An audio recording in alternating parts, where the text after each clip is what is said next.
We live in the ultimately shameless world today. The world in which streaming videos off of any website are available on your mobile device.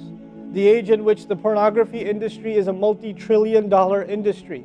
The point of which, the agenda of which is to make sure every one of you is a consumer of filth in one way or another. That every man, woman, and child is exposed to this stuff, and they're hoping you are, so you become addicted to it, so you become yet another consumer. This is the gift of pornography to society. It's creating people, turning people into animals and perverts.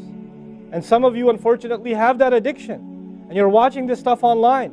And you're watching it and saving it on your apps and your mobile devices. And you don't feel bad about it anymore. You've justified it to yourself. And you feel bad about it once in a while, but you go back to it. And as a result, you think, oh, well, at least I'm not hurting anybody. At least I'm not doing it to anybody else. I'm just watching this stuff. It's okay. But you know what's happening to you? Inside, your soul is being just gutted.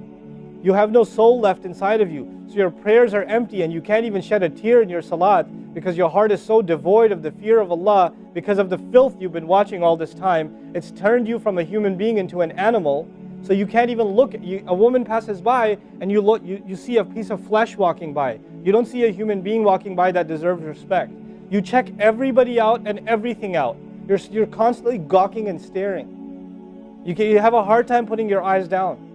When you're on the subway, when you're on campus, when you're at work, you're walking down the street, you know, you just can't help. You see a billboard, you take a second look, you see a third look. You don't miss any opportunity to just to violate your soul with your eyes. You're addicted completely. And then you say, brother, how do I get khushu' and salat? What world are you living in? What world are you living in? Specifically my brothers. And I know some sisters have this issue too. It's a sad reality. This is a war. This is a war. This is more dangerous than any military war. This is the war that's destroying our souls. It's making its way into our homes. It's making its way, you know, if I want to protect my children from this stuff as much as possible. But when my child goes to school, and it doesn't matter if it's Islamic school, there's a very high statistical likelihood that someone, a friend, with their iPod, with their mobile device, will say, hey, look at this. It's a very realistic, you know, a thing nowadays. It's not far-fetched. And so I have to prepare my children for the filthy world that they're going to be brought up in. And there's no escape from this stuff anymore. There isn't. It's everywhere. It is everywhere. You have Islamic lectures followed up by, you know, those YouTube puts those follow-up clips, and something will be filthy. Something will have to be filthy. And I don't think that's by accident.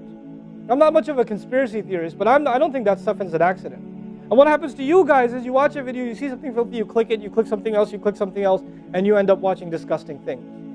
And I know some of you have tried to quit before and you go back.